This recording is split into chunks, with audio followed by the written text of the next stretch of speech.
அன்பு கெழுமிய தமிழர் வாழ்வியல் புலனத்தினுடைய அன்பு தமிழ் நெஞ்சங்களே, உங்கள் அனைவரையும் பெண்ணாடம் முத்துஜோதி மிக்க பணிவன்போடு வணங்கி மகிழ்கிறேன்.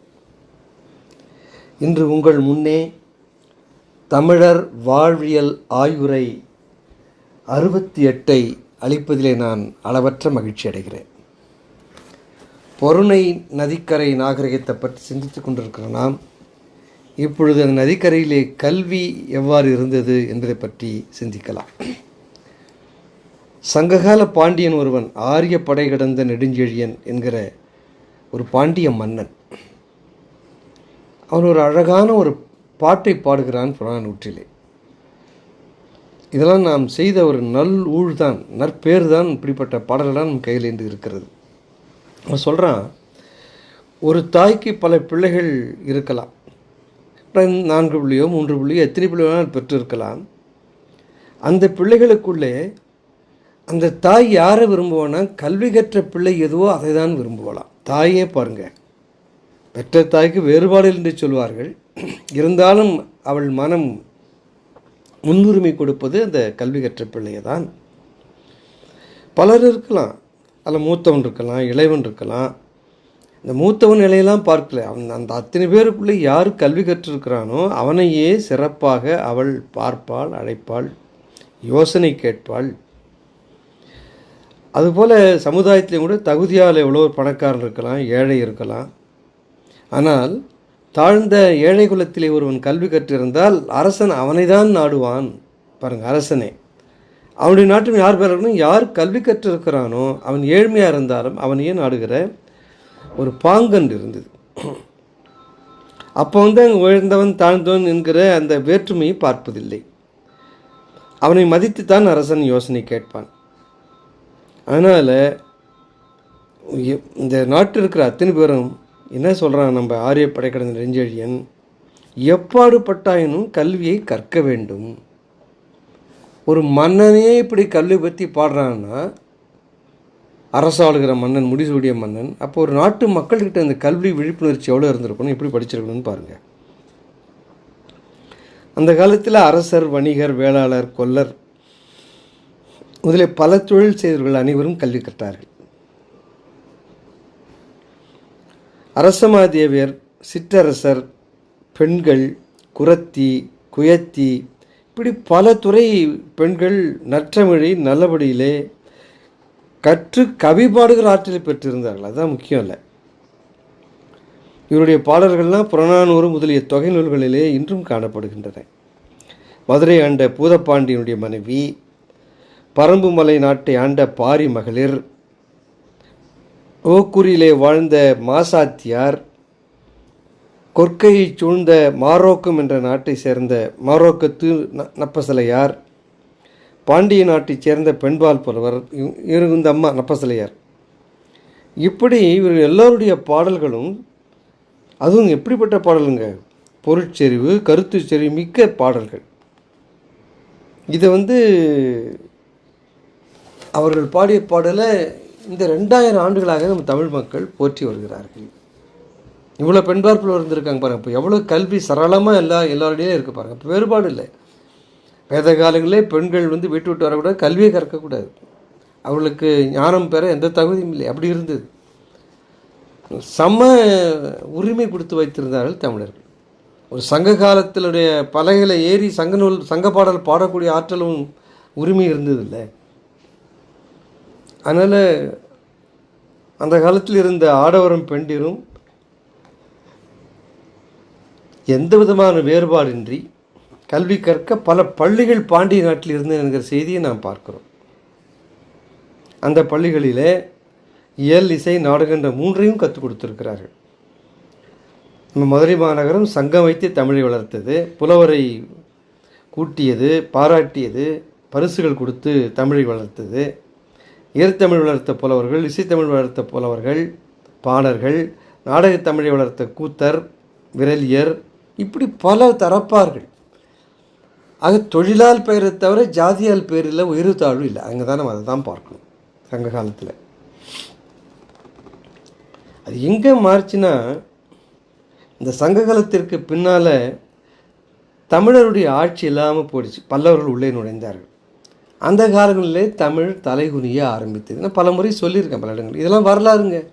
பல்லவர் சார்பானவங்களும் இருந்தால் அவர் சமஸ்கிருதத்தை போற்றிதாலும் நீங்கள் அவரை குறைச்சிருக்கோம் அப்படிலாம் இல்லை. வரலாறு சொல்லுது இல்லை. பல்லவர் வெளியிட்டது பெரும்பங்கு சமஸ்கிருத கல்வெட்டு தான். சாஸ்திரங்களும் சமஸ்கிருதம் தான்.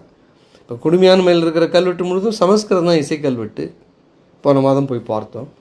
அதனால் அவர்களுக்கு பிரியம் அவர்கள் வந்த பின்னணி எப்படி, அதனால் அவர் சமஸ்கிருதத்தை போற்றினார்கள். பிராமணர்களை பல சலுகைகள் கொடுத்து ஊராக வழங்கி அவர்களுக்கு பொண்ணும் திரையும் கொடுத்து வீடெல்லாம் கட்டி அக்ரஹாரம் அமைத்து மிக சிறப்பு சீலம் வைத்திருந்தார்கள். அந்த நேரத்திலே தமிழ் தலை குனிந்தது. ஆக சங்ககாலத்துக்கு பிற்பட்ட காலத்து தான் இந்த தலை குனியும். அது வரையில் இந்த புறணி ஆற்றங்கரையாக இருந்தாலும் சரி, காற்றங்கரையாக இருந்தாலும் சரி, தமிழ் மிக செழித்து வாங்கியது. அது திருநெல்வேலி தமிழுக்காகவே இருக்கிற ஊர் போல் இருந்தது. அதனால் பின்னால் வந்த பக்தி மார்க்க காலங்களிலே தமிழ் வளர்ந்தது. ஆனால் அது வந்து சமய தமிழாக இருந்தது. ஏலசி நாடக தமிழ் என்பதை காட்டிலும் அது சமயத்தமிழாகத்தான் வளர்ந்தது. சோழ நாட்டில் காரைக்கால் அம்மையார் சமயப்பாடல்களை பாடினது போலவே பாண்டிய நாட்டிலே ஸ்ரீவில்லிபுத்தூரில் ஆண்டாள் அம்மையார் என்ன அழகான பாடலுங்க. இன்னைக்கெல்லாம் பார்த்துட்ருக்கலாம் திருப்பாவியை. அவ்வளோ சொல்லழகு, கருத்தழகு. அங்கே எப்படி காரைக்கால் அம்மையாரும் சோழ நாட்டில், இங்கே பாண்டிய நாட்டிலே ஸ்ரீவில்லிபுத்தூரை சார்ந்த ஆண்டாள் அவர்கள். அதுபோலவே நம்மாழ்வார், மதுரகவி ஆழ்வார், இவளை பற்றி கொஞ்சம் குறிப்பு நான் சொல்லியிருக்கேன் இந்த திருக்குறள் சொல்கிறப்போ. இந்த வைணவ பெருமக்கள் பல அருட்பாக்களை அருந்தமிழ் பாக்களாக படித்தார்கள். படித்து போகணும் நீங்கள். நம்மாழ்வார், மதுரகவி ஆழ்வார் பாட்டெலாம் படித்தா தமிழ் சொட்டும், அப்படியே தேன் சொட்டும். அதுபோல் இந்த வடமொழி புலமை, தென்மொழி புலமை, இது ரெண்டையும் தெளிந்து தொல்காப்பியத்திற்கு சொல்லுதிகாரத்துக்கு உரை கண்டார் சேனாவரையர்.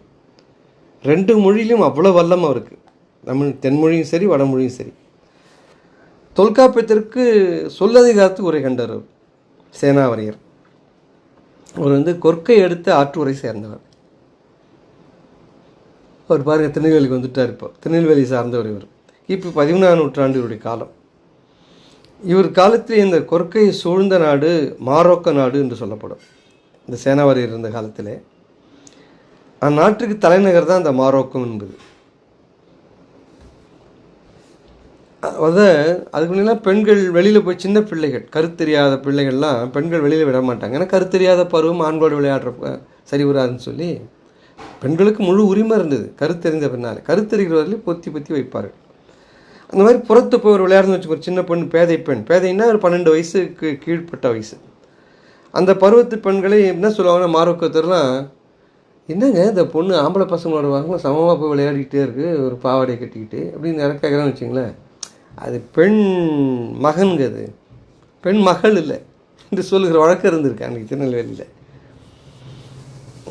அது இந்த செய்தியை சொல்கிறவர் வந்து சேனாவரையர் தன்னுடைய சொல்லதிகார உரையில் இந்த அழகான இந்த ஒரு வழிமுறையை அன்று பொருணை ஆற்றுங்களில் இருந்த ஒரு சொல்லாடலை சேனாவரையர் எடுத்து ஆளுகிறார். இந்த திருக்குறுகை பற்றி நான் ஒரு குறிப்பை சொல்லியிருக்கேன். இது ஆழ்வார் திருநகரி. கிபி 16ஆம் நூற்றாண்டில் தோன்றியவர் தான் இந்த திருக்குறுகை பெருமாள் கவிராயர். அந்த ஊரில் நம்மாழ்வார் தோன்றிய ஊர் இது, மதுரகவியார்லாம் தோன்றிய ஊர் இது. அந்த திருக்குறுகை பெருமாள் கவிராயர்னு ஒருத்தர். அவர் 16ஆம் நூற்றாண்டு சார் கிபி. இவர் வந்து மாறன் அலங்காரம், மாறன் அகப்பொருள் முதலிய நூல்களை செய்திருக்கார். மிக புகழ் வாய்ந்த நூல்கள். இந்த 2 நூலையும் அவர் மிக புகழ் பெற்றார். மாறன் அலங்காரத்திற்கு உரை எழுதியவர் தான் இந்த காரிரத்தின கவிராயர்.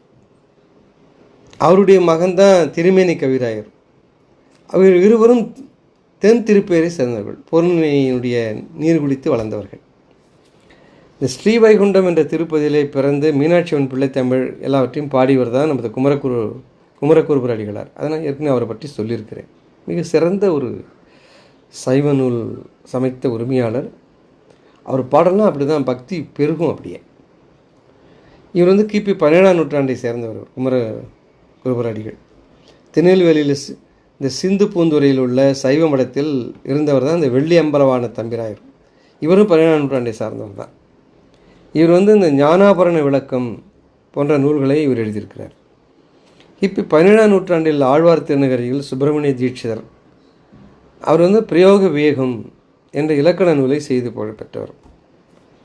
நான் ஒருத்தர் சொல்லி ஆகணும், வேறு சில கோணங்களிலே வேறு சில காலங்களிலே உரைகளிலே வகுப்புகளிலே நான் இவரை பற்றி கொஞ்சம் கோபமாக சொல்லியிருப்பேன். அதாவது திருநெல்வேலி ஈசான மடத்தில் இருந்த ஈசான தேசிகர் என்ற பெயர் தாங்கிய சாமிநாத முனிவர் இவர் இலக்கண கொத்து, திருச்செந்தீர் கலம்பகம் உள்ள நூல்களை செய்தார். நூல் என்னமோ நல்ல நூல் தான், நல்ல தமிழாக்கள் நூல் தான். ஆனால் இவர் கருத்து என்னன்னா, ஒரு தமிழ்னா பிறந்த ஒரு கோடாலி காம்பு, கருங்காலி காம்புன்னு இவர் நான் ஒரு தடவை சொல்லியிருந்தேன். ஏன்னா வடமொழி துணையின்றி தமிழ் தனித்து இயங்க முடியாதுன்னு சொன்ன ஒரு தாங்க முடியாத தமிழர்களும் ஏற்றுக்கொள்ள முடியாத ஒரு கருத்தை சொன்னவர். சரி, ஒரு மறப்போம், மன்னிப்போம். அடுத்து திருநெல்வேலி அடுத்துள்ள இந்த ரெட்டியார்பட்டியில் வைணவராக பிறந்து வளர்ந்தவர் தான் நமது. அப்புறம் பின்னால் கிறிஸ்துவத்தை தழுவினார், ரட்சணை யாத்திரிகம். ஆக இந்த ரெட்டியார்பட்டியில் பிறந்த வைணவ குலத்தில் பிறந்து மிக தமிழை புலமை வாய்ந்தவர். வைணவத்தை அப்படி அவர் போற்றியவர்.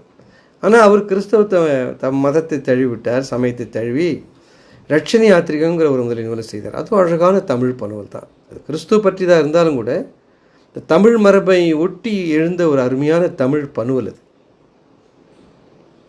நல்ல சொல்லாடல் செய்வார் அவர், கிருஷ்ணபிள்ளை. இவர் கால்டுவெல் ஐயர், போப்பையர், இவங்க 2 பேருடைய காலத்திலே வாழ்ந்தவர். எந்த காலம் பாருங்க பாரு, அவங்க 2 பேர் 2 பெரிய தூண்கள் தமிழுக்கு, கால்டுவெல் ஐயரும் போப்பையரும். அப்போ வாழ்ந்தவர் கிருஷ்ணபிள்ளை. இவர் தான் இந்த ரட்சணை யாத்திரிகம். இது கிறிஸ்துவ மதத்திற்காக பாடப்பட்ட ஒரு காவியம், தனி காவியம். அது இப்படி சீராபுராணம் உம்மரப்புலவர் எழுதினாரோ முகமதியத்திற்கு, இஸ்லாமுக்கு, அதுபோல் இது கிறிஸ்துவத்திற்கு எடுத்து ஒரு மிகப்பெரிய தனி காப்பி நூல். தொழில் வணிகம் எடுத்திங்கன்னா இன்னை வரையில் இந்த பொருணை ஆற்றங்கரையில் மிக சிறந்த தொழில் நடந்துகிட்ருக்கு. இன்று பல வகையான தொழில் நடைபெற்றிருக்கு. நெசவு தொழில் மிக சிறப்பாக இருக்குது. இந்த நூல் நூற்கும் தொழில் சங்க காலத்திலிருந்து இன்றைய வரையில் பெண்களிடத்து தான் இருக்குது. இன்றைக்கும் இந்த குடிசை தொழிலாக இந்த நூற்றல் தொழில் சிறிதாகவும் பெரிதாகவும் நடந்துக்கிட்டு இருக்கு. நூற்பாலைகளையும் கூட பெண்கள் வேலை செய்கிறார்கள். அம்பாசமுத்திரம், கல்லிடக்குறிச்சி, வீரவநல்லூர், சேர்மாதேவி, அப்புறம் சயதுங்கநல்லூர், எல்லா ஊர்களிலும் சுற்றுப்புற சிற்றூர்களிலும் நெசவு தொழில் நடைபெற்று வருகிறது. அது யார் செய்கிறாங்கன்னா, இந்த செங்குந்தர், சாலியர், பட்டநூல்காரர், முஸ்லீம்கள், ஈழுவர் முதலியோர் நெசவு தொழிலே ஈடுபட்டுள்ளார்கள். இங்கே நெய்யப்படுகிற இந்த விலை உயர்ந்த ஆடைகள் இருக்குது பாருங்கள், இது யாவும் மலையாள நாட்டிற்கும் பிற இடங்களுக்கும் இது இங்கிருந்து அனுப்பப்படுகிறது. அதுபோல்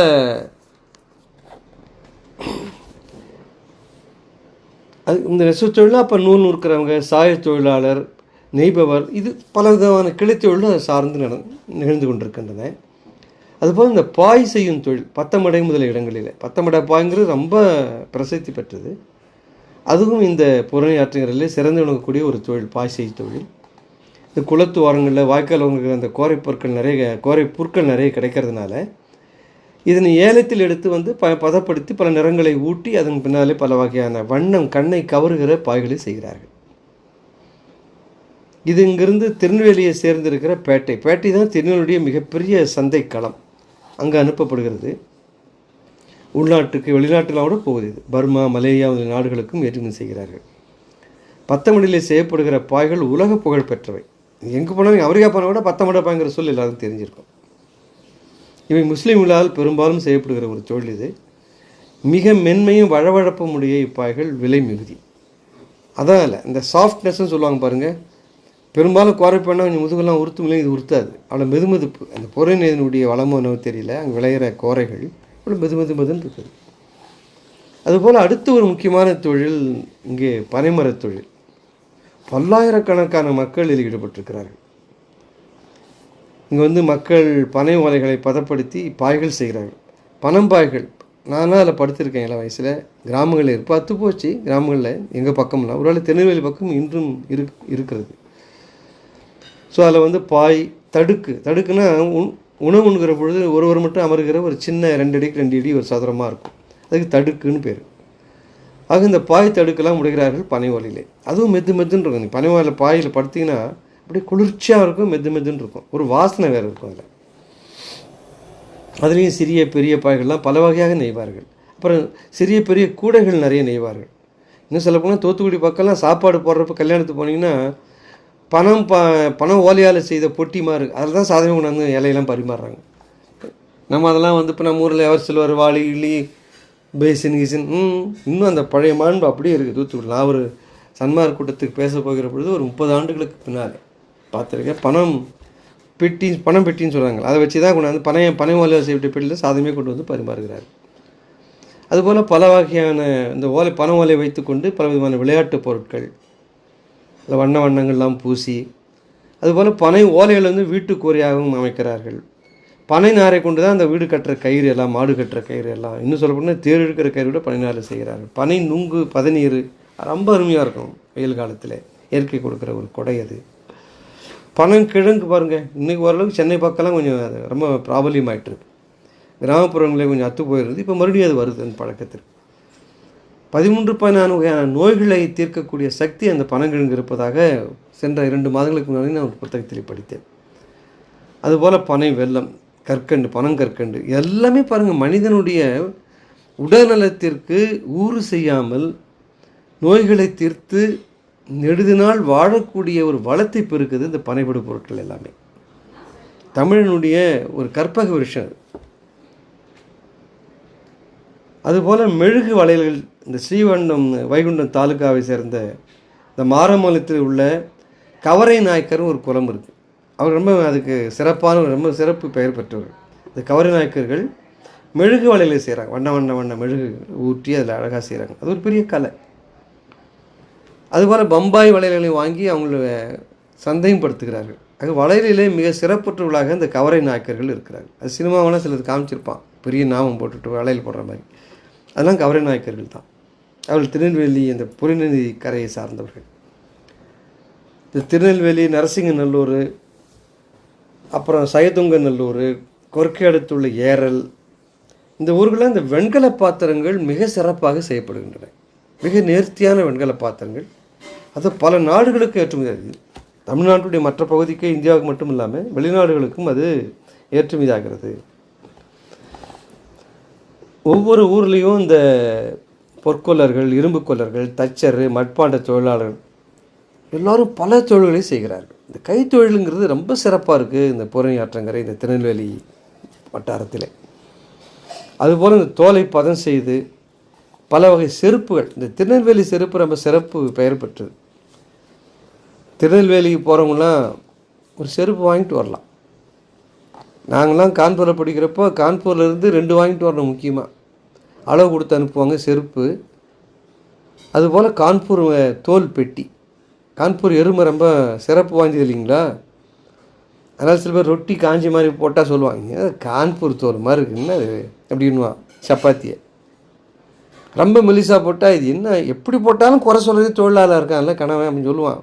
கொஞ்சம் மரப்பாக போச்சு நான் கான்பூர் தோல் மாதிரி இருக்கணுவான். ரொம்ப மெதுன்னு இருக்குன்னா என்ன நாய் காது மாதிரி இருக்கு. இவனெல்லாம் எப்படி திருப்தி பண்ணுறதுங்க? சரி, அதை விட்டுருங்க. ஆக இந்த தோல் வந்து திருநெல்வேலியிலே மிக சிறப்பு பெற்றது. திருநெல்வேலி செருப்பு என்பது மிக சிறப்பு பெற்றது. அந்த தோல் 18 செய்கிற அந்த தொழில் செங்கூர் அந்த வட்டாரத்திலே, பொன்னி ஆற்றங்கரை வட்டார திருநெல்வேலி வட்டாரத்திலே மிக 18பட்ட தோல் வந்து நிறைய கிடைக்குதுங்க. அதுபோல் புறணையாறு கடலோடு கலக்கும் இடம் இருக்குது பாருங்கள். அந்த சுற்றி உள்ள ஊர்களெல்லாம் அந்த மீன் பிடிக்கும் தொழில், மீன் பிடிக்கிறாங்கன்றப்போ அதை காய வைத்து பதப்படுத்தி உள்நாட்டு பகுதிகளுக்கு அனுப்புது. அதை பரதவர்கள் என்கிற அந்த மீனவர்கள் கண்ணும் கருத்துமாக செய்கிறார்கள். மீன் உணக்கல் ஈழ நாட்டுக்கு அனுப்பப்படுகிறது. கருவாடாக இருக்கும்னு நினைக்கிறேன், எனக்கு அது பயிற்சி இல்லாதன்னு எனக்கு தெரியல. அதுபோல் இந்த முத்து எடுக்கும் தொழில் இன்று வரல இருக்குங்க. இன்றைக்கும் தூத்துக்குடி வட்டங்கள்லாம் மிக சிறப்பாக இருக்கிறது. பல நூற்றுநாக கொர்க்கை எடுத்த கடற்பகுதிக்கு உரிதார். பாண்டி நாடு வளம் பெற்றதே இந்த முத்து வச்சு தான். இதை நான் பல முறை சொல்லியிருக்கிறேன். அதனால் பின் நூற்றாண்டுகளிலே இந்த தூத்துக்குடியிலே இந்த தொழில் சிறந்து விளங்கியது. இந்த மூர் ஜாதியினர், போர்த்துகீசியர், டச்சுக்காரர் இவங்களாம் வந்து இந்த முத்தெடுக்கும் தொழிலை முதன்மையாக கருதினார்கள். அதனால்தான் இன்றும் கூட தூத்துக்குடியிலே இந்த பரதவர் மீனவர்கள் அத்தொழிலை தலை சிறந்து விளங்குகிறார்கள். அதுக்கு ஒரு தனி சிறப்பு என்னென்னா மூச்சு பிடிக்கிற பயிற்சி இருக்கணும், பயம் இருக்கக்கூடாது மனசில். கயிறு பிடிச்சிட்டு அவ்வளோ ஆழமானது வரும் கிளி உண்டாகி போகுதுன்னு வச்சுங்க, அவன் பலி.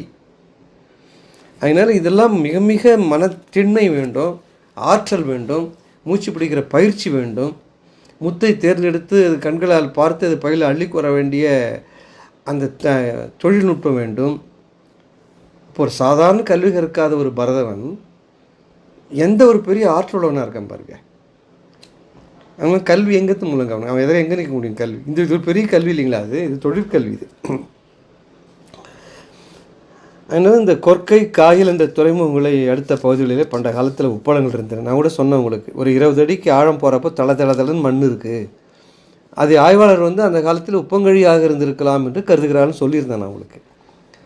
அதனால் இந்த கொற்கை காயில் என்ற துறைமுகங்கள் அடுத்து இருக்கிற இந்த பகுதிகளிலே பண்டைய காலத்திலிருந்து உப்பளங்கள் இருக்கின்றன. இப்பொழுதும் சிறிதளவு இருக்குது. தூத்துக்குடியினுடைய உப்பு தான் மிக சிறப்பாக, தூத்துக்குடி உப்பு தொழில் தான் மிக சிறப்பானதாக என்றும் கருதப்படுகிறது. அடுத்து சங்கை பற்றி நான் சொல்லி ஆகணும். ஏன்னா இந்த திருக்கூறுகள்லாம் திருமாலை அப்படி போற்றி புகழ்ந்த வைணவத்தலங்கள். அவர் கையில் சங்கு வச்சிருப்பார். மோதி கொல்ல சக்கரமும் ஊதி கொல்ல சங்கும் என்று சொல்ல ஒரு வழக்கு. ஏன் திருமாலை அது ரெண்டையும் வச்சுருக்காருன்னா, மோதி கொல்ல சக்கரமா ஊதி கொல்ல சங்கா. பாருங்க அந்த தமிழ் இப்படி இப்படி கற்பனை பண்ணி அடிக்கிறான் பாருங்க நம்ம ஆட்கள். அப்படி இந்த திருமால்கருக்கு சங்கு இருக்குது பாருங்கள். அந்த சங்கிலிருந்து பல பொருள்களை உருவாக்குற அந்த திறன் தொழில் பொருளையாற்றுங்கிறதுல அன்றிருந்து மிக நாள் இருந்திருக்கு. சங்கறுப்பது எங்கள் குலம் சங்கனார்க்கு ஏது குலம்ங்கிறது நக்கீர் சொன்னாக ஒரு பாடல் இருக்கும், நீங்கள் கேட்டிருக்கலாம். மார்கழி மாதம் நாள்தோறும் வைகை ஆற்றிலே தாதன் சங்கை ஊதி கொண்டு வருகின்ற பழக்கம் இன்றைக்கி இருக்குது. இந்த கோயில் விழாக்களிலே சங்கு ஊதுவது பழக்கமாக இருக்கிறது. மகாபாரத போரில் கண்ணன் சங்கு ஊதினான். இந்த போர் வீரர்லாம் எப்படா சங்கு ஊத போகிறான்னு கத்தியில் வெற்றி வீரர் நின்று ரெடியாக இருக்கிறான். குதிரை முன்னி நடந்துகிட்டே இருக்கார்ல. இவங்க 2 பேர் என்னன்னா பகவத்கீதை அவர் ஓதுறாரு, இவர் கேட்குறாரு, இப்படி போகுது. அவன் சங்கு ஊதுறதுக்கு எப்படா சங்கு சத்தம் கேட்குன்னு பார்த்துருக்கான். கடைசியில் சங்கை எடுத்து ஒரு ஊதுறார் கிருஷ்ணர். 2 படைகளும் கடல் போல் இருக்கிற 2 படைகளும் மோதி போர் புரிகின்றன. ஆக சங்கு ஊதுதல்ன்றது ஒரு போர்க்களங்களிலே இந்த சங்குக்கான அவ்வளோன்னு சொல்கிறேன். கோயில் விழாக்கள்லையும் சங்கு ஊதுறாங்க. மகாபாரதத்துலேயும் சங்கு ஊதி தான் கிருஷ்ணன் போரை ஆரம்பித்து வைக்கிறான். அதனால் சங்கு பல நூற்றாண்டுகளாகவே மக்களால் பயன்படுத்தப்பட்டு வருகிறதுன்றதுதான் ஒரு செய்தி. இந்த சங்குகளிலே வலம்புரி சங்கு மிக உயர்ந்ததாக சொல்லுவார்கள். இந்த வலை வலதுமுறி பக்கம் இருக்கும். அது ரொம்ப ரேராக ஒரு ரேர் ப்ரீடு போல் இருக்குது அந்த உயிர். அந்த ஒரு வகையான அந்த கடற்பூச்சினுடைய கூடு தான் அந்த சங்குங்கிறது. இப்பூச்சிகள் கடலடி தான் இருக்கும். இந்த முத்துச்சிப்பிகளை பொறுக்கி சேர்ப்பது போல் இந்த ஆட்கள் இந்த கடலடிக்கு சென்று இவற்றையும் சேர்த்து எடுத்து வருவார்கள். இதை பெரும்பாலும் இந்த அக்டோபர் மாதத்தின் முதல் இந்த மே மாதம் வரையில் தான் இந்த சங்குகள் நிறைய கிடைக்கிறதாக சொல்கிறார்கள். இந்த சங்கு தொழிலும் முத்து எடுக்கிற தொழில் போலவே பண்டைய காலத்தில் மிக சிறப்பாக இருந்திருக்கிறது. கொற்கையிலும் இந்த சங்கு தொழிலானது கொற்கையிலும் காயலிலும் மிக சிறப்பாக இருந்திருக்கிறது என்று நான் ஏற்கனவே பல முறை சொல்லியிருக்கிறேன். இது ஆராய்ச்சியில் வெளிப்பட்டிருக்கிறது. பழந்தமிழ் பெண்கள் இந்த சங்கு வளையல்களை அணிந்து கொள்வதிலே ரொம்ப மகிழ்ச்சி காட்டியிருக்கிறார்கள்.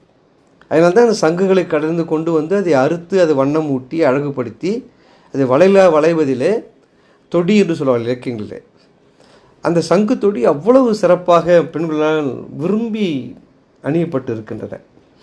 கிபி 17ஆம் நூற்றாண்டிலும் அதற்கு பின்னரும் கூட நாட்டில் ஏற்பட்ட அரசியல் குழப்பங்களால் இந்த சீர்கேடுற்ற நிலை இருந்தது பாருங்கள். இந்த தொழில் பாண்டிய நாட்டில் வளர்ச்சி அடையவே இல்லை. பலவிதமான இடையூறுகள். அதனால் இன்னைக்கு கூட தமிழகத்தில் பார்த்தீங்கன்னா அந்த மாடுகளுக்கு நெத்தியில் கட்டி வச்சுருப்பாங்க சங்கு. நான் பார்த்துருக்கேன். இந்த வரையில் எங்கள் கிராமம்னு கட்டிட்டு தான் இருக்காங்க. அது அவர்கள் நம்பிக்கை நோய் வராது என்று சொல்லுவார்கள். அழகாகவும் இருக்கும். வெள்ளையாக ஒரு அழகாக குட்டியோண்டு ஒரு சங்கு தொங்கிட்டு எப்படி இருக்கும், அழகுக்கு அழகு. அவர் நம்பிக்கை நோய் வராது என்கிற ஒரு நம்பிக்கை. இந்த சங்குகளை கொண்டு தான் வளையல், சின்ன சின்ன சங்காக இருந்தால் மோதிரம், எல்லாவற்றையும் நல்லா தான் செய்திருக்காங்க. நான் கூட சொன்னேன் உங்களுக்கு, இந்த அகழ்வாராய்ச்சியிலே ஒரு சங்கு முழு சங்கு, பாதி அறுக்கப்பட்ட சங்கு, கால்வாசி மட்டுமே இருந்து முக்கால்வாசி அறுக்கப்பட்ட சங்கு எல்லாம் கிடச்சிருக்குன்னு நான் சொன்னேன். அது இந்த சங்கு தொழில் என்பது அந்த காலத்தில் மிக சிறப்பாக இருந்திருக்கு. தூத்துக்குடி, ராமேஸ்வரம், இலங்கை போன்ற இடங்களில் சங்குகள் இந்த வங்கத்திற்கு அனுப்பப்பட்டிருக்கின்றன. இந்த தொழில் இன்றைக்கி வங்கத்தில் போயிடுச்சு. இன்று நம்ம சிறப்பாக சங்கு நடைபெறுவது வங்கத்தில் தான். அது இந்த பொருணை நாட்டிலே செய்யப்படுகிற பொருட்களில் அவங்களுடைய தேவைக்கு போக மிகுதியாக இருக்கிற அத்தனை பொருளும் இலங்கை, மலேயா நாடுகளுக்கு அனுப்பப்பட்டன. பல வரலாற்று செய்திகள் கிடைக்கிது. ஆடு மாடுகள், நல்லெண்ணெய், வெங்காயம், மிளகாய், பனை ஓலை பாய்கள், நார், பனைவெல்லம், பனங்கற்கண்டு, லுங்கி இன்று வரையில் ஏற்றுமதி ஆகிட்டு இருக்கு இலங்கை போன்ற நாடுகளுக்கு. சில சமயங்களில் அரிசி கூட அனுப்பப்படுகிறது. கோரைப்பாய்கள், மிளகாய், பதப்படுத்தப்பட்ட தோல், லுங்கி ஆடைகள் முதலியன சிங்கப்பூருக்கு அன்று மதிப்பினாலும் இன்றும் அனுப்புகிறார்கள். அதுபோல் திருநெல்வேலியை சேர்ந்த இந்த பேட்டை, அதுதான் நான் சொன்ன உங்களுக்கு ஏற்கனவே ஒரு பெரிய சந்தை. அது மிக சிறப்பு வாய்ந்த சந்தை. அது அந்த மாவட்டத்திற்கே ஒரு வாணிகத்துறையில் ஒரு உயிர்நடியாக இருக்கிறது. அதுக்கு தான் எல்லா பொருள்களும் இன்று போய் கொண்டிருக்கின்றன. சமய நிலை என்று பார்த்தால் பொருணை நாடு மிக சிறந்து விளங்கியது. இந்த பொருணை நதிக்கரையில் இருக்கிற அந்த சீவலப்பேரியில் தான் இந்த பௌத்த குகைகள் காணப்படுவதாக நான் சொல்லியிருந்தேன். அந்த பொருணைக்கரையிலேயே பௌத்த சமயங்கள் 2000 ஆண்டுகளுக்கு முன்பு என்பதை இது காட்டுகிறது. கொற்கை முதலிய இடங்களிலும் சமண தீர்த்தங்கர்கள் சிலைகள் காணப்படுவதை நோக்க இந்த பௌத்தமும் சமணமும் எந்த விதமான மத காழ்ப்புணர்ச்சி இல்லாமல் அமைதியாக. அதுபோல் குற்றாலம், திருநெல்வேலி எடுத்துக்கொண்டால் இரண்டுமே சைவ பகுதிகள். சைவ சமய குறவர்களால் பாடப்பெற்றது. ஆழ்வார்த்திகிரி, தென் திரைப்பேரை முதலியவர்கள் வைணவ திருப்பதிகள், மிக சிறப்பான பெயர் வாய்ந்த திருப்பதிகள். பாருங்கள், வைணவத்திலே மிக சிறந்த ஊர்கள், சைவத்தில் மிக சிறந்த ஊர்கள். இப்படி சமய நிலையிலே மிக சிறந்திருந்திருக்கிறது இந்த புறநதி பாய்கிற இந்த இடம். அதுபோல் நம்ம ஆழ்வார்களே தலைமணியாக நமக்கு கருதப்படுகிறவர் நம்மாழ்வார். அவருடைய பாடிய திருவாய்மொழி இருக்குது பாருங்கள், தமிழுக்காக நண்பர்கள் எடுத்து படிக்கின்றது. நீங்கள் அதுக்குள்ளே வைணவராதாரம் படிக்கின்ற அவசியம் இல்லை, தமிழுக்காக எடுத்து படிக்கலாம். அதற்கு பல பேரறிஞர்கள் விரிவுரை எழுதியிருக்கிறார்கள். நம்மளுடைய சீடன் தான் மதுரகவி ஆழ்வார். அவரும் பொருணை நாட்டை சார்ந்தவர் தான். அவர் பாடிய பாடல்கள் பல. இதுவும் பொருணை நாட்டு மக்களால் மிக பெருமையாக போற்றி பேணப்படுகிறது. அரேபியருடைய கூட்டுறவாலும் முஸ்லீம்களுடைய ஆட்சியாலும் பொருணை நாட்டிலே இஸ்லாம் பரவியது. பொருணை நதிக்கரை ஊர்களிலே முஸ்லீம்கள் வாழ்கிறார்கள். மேநாட்டார் தமிழகத்தோடு வாணிகம் செய்து வந்தமையினால, பாதிரிமார்கள் இடவிடாது வந்ததுனால கிறிஸ்துவம் நன்றாக பரவியிருக்கிறது. கலைகள் எடுத்துக்கிட்டோன்னா திருநெல்வேலியில் உள்ள நெல்லையப்பர் திருக்கோயில் இன்னைக்கெல்லாம் பார்த்துட்டு இருக்கலாம். ஒரு கலை கோயில், கலை செல்வம் கொட்டி கிடக்குங்க கலைகளுக்கு. பல கோயிலுடைய மேற்கூறில் உள்ள ஓவியங்கள், கலைன்னா சிற்பமட்டில் ஓவியம் கூட. இந்த சிற்றாறு பாயும் குற்றாலத்தை எடுத்திங்கன்னா சித்திர சபை, அவ்வளோ அழகான ஓவியங்கள். பொறை நாட்டு ஓவியங்களுக்கு மிக பொருத்தமான எடுத்துக்காட்டுன்னு சொல்லலாம். அதை கோயில்களில் உள்ள நடன சிற்பங்கள் நம் நாட்டு நடனக்கலைக்கு ஒரு எடுத்துக்காட்டாக விளங்குகின்றன. சைவ வைணவ கோயில்களிலே இசை அரசிகள் இருந்து இசைக்கலை வளர்த்திருக்கிறார்கள் என்பதை பல கல்வெட்டுகள் நமக்கு தெரிவித்துக் கொண்டிருக்கின்றன. இன்னும் திருக்குறள்களே அருட்பாடலை பாடும் இசைவாளர்கள் இன்று வரையில் இருந்து கொண்டிருக்கிறார்கள். பொறை நாட்டிலே சைவர், வைணவர், முஸ்லீம்கள், கிறிஸ்தவர் என்னும் பல சமயத்தாரும் ஊர்தோறும் இன்றும் வாழ்கிறார்கள், அன்று வாழ்ந்தார்கள். மிக ஒற்றுமையாக வாழ்கிறார்கள். அதான் ரொம்ப சிறப்பதில். இந்த எல்லா சமயத்தாருக்குள்ள கோயில்களும் இங்கே இருக்கின்றன. சமயத்தால் வேறுபட்டிருந்தாலும் எல்லோரும் தமிழரே, இவர் தம் தாய்மொழி தமிழே. அதனால் இவர்கள் இந்த உண்மையை உணர்ந்து சமய பூசலுக்கு இடம் கொடுக்காமல் மன ஒற்றுமையோடு எல்லா துறைகளிலும் கலந்து உருவாடுகிறார்கள். இதனால் இந்த புறநதியா பகுதியிலே அமைதி நிலவுகிறது என்பது மகிழ்ச்சிக்குரிய செய்தியாகும் என்பதை சொல்லி இத்தோடு புறணை ஆற்றங்கரை நாகரிகத்தை நான் நிறைவு செய்கிறேன். அடுத்த உரையிலிருந்து கெடிலம் ஆற்றங்கரை நாகரிகத்தை நான் சொல்ல புகுவேன் என்று சொல்லி இந்த உரையை நிறைவு செய்கிறேன். வணக்கம்.